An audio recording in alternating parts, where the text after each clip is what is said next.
Hello ಸ್ನೇಹಿತರೆ, ನನ್ನ ಚಾನಲ್ಗೆ ಸ್ವಾಗತ. ಗೃಹಲಕ್ಷ್ಮಿ ಯೋಜನೆ ಹಣ, ಅನ್ನಭಾಗ್ಯ ಯೋಜನೆ ಹಣ ಬಂದಿಲ್ಲ ಅನ್ನೋರು ಒಮ್ಮೆ ಈ ರೀತಿ ಚೆಕ್ ಮಾಡಿಕೊಳ್ಳಿ. ರಾಜ್ಯದ ಜನತೆಗೆ ಶಾಕಿಂಗ್ ನ್ಯೂಸ್ ಅನ್ನು ಕೊಟ್ಟಿದೆ ಸರ್ಕಾರ.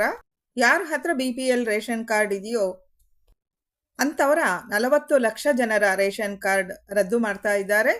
ರೇಷನ್ ಕಾರ್ಡ್ ರದ್ದಾದರೆ ತುಂಬಾ ಜನಕ್ಕೆ ಕಷ್ಟ ಆಗುತ್ತೆ. ರೇಷನ್ ಕಾರ್ಡ್ ಇರೋದ್ರಿಂದ ಅನೇಕ ಉಪಯೋಗಗಳು ಪಡ್ಕೊಳ್ತಾ ಇದ್ದಾರೆ ಜನ. ಜಾಬ್ಸ್ಗಿರ್ಬೋದು, ಹಾಸ್ಪಿಟಲ್ಗೆ ಹೋಗುವಂಥದ್ದು, ಕೆಲವೊಂದು ಲೋನ್ಸನ್ನು ಪಡೆಯೋದಕ್ಕೂ ರೇಷನ್ ಕಾರ್ಡ್ ತುಂಬಾ ಮುಖ್ಯವಾಗಿರುತ್ತೆ. ರೇಷನ್ ಕಾರ್ಡ್ ರದ್ದಾದರೆ ಇವು ಯಾವ ಪ್ರಯೋಜನಗಳು ನಿಮಗೆ ಸಿಗಲ್ಲ. ಅದರ ಜೊತೆಗೆ ಈ ಗೃಹಲಕ್ಷ್ಮಿ ಅನ್ನಭಾಗ್ಯ ಯೋಜನೆ ಹಣನೂ ನಿಮಗೆ ಸಿಗಲ್ಲ ಸ್ನೇಹಿತರೆ. ಯಾವ ಕಾರಣಕ್ಕಾಗಿ BPL ರೇಷನ್ ಕಾರ್ಡ್ಸನ್ನು ರದ್ದು ಮಾಡ್ತಾ ಇದ್ದಾರೆ ಅನ್ನೋದನ್ನು ಈ ವಿಡಿಯೋನಲ್ಲಿ ನೋಡೋಣ. ಹಾಗಾಗಿ ಯಾರು ಸ್ಕಿಪ್ ಮಾಡದೆ ಪೂರ್ತಿ ವಿಡಿಯೋನ ನೋಡಿ. ಹಾಗೆ ಹೊಸ ಅಪ್ಡೇಟ್ಸ್ಗಾಗಿ ಕೂಡಲೇ ನನ್ನ ಚಾನಲ್ನ ಸಬ್ಸ್ಕ್ರೈಬ್ ಮಾಡಿಕೊಂಡು ವಿಡಿಯೋಗೆ ಲೈಕ್ ಕೊಡೋದು ಮರಿಬೇಡಿ. ಇನ್ನು ರೇಷನ್ ಕಾರ್ಡ್ಸನ್ನ ನೋಡೋದಾದರೆ 80% ಜನರ ಹತ್ರ BPL ಕಾರ್ಡೇ ಇದೆ.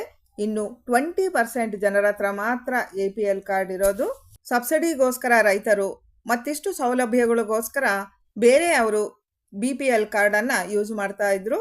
ಆದರೆ ಮೊನ್ನೆ ಸಭೆಯಲ್ಲಿ ಮುಖ್ಯಮಂತ್ರಿ ಸಿದ್ದರಾಮಯ್ಯ ಸರ್ ಅವರು ಅನರ್ಹ ಅಭ್ಯರ್ಥಿಗಳ ರೇಷನ್ ಕಾರ್ಡ್ ಅನ್ನು ರದ್ದುಗೊಳಿಸಿ ಅನ್ನೋ ಆದೇಶವನ್ನು ಹೊರಡಿಸಿದ್ದಾರೆ.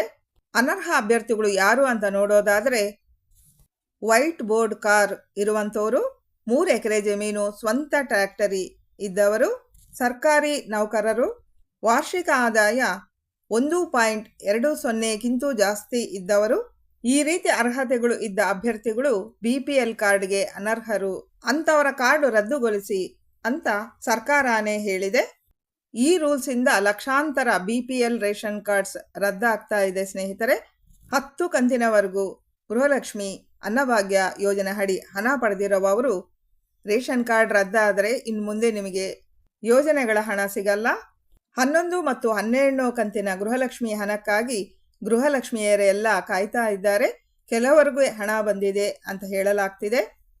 ತುಂಬ ಜನ ನಮಗೆ ಬಂದಿಲ್ಲ ಅಂತ ಹೇಳ್ತಾ ಇದ್ದಾರೆ.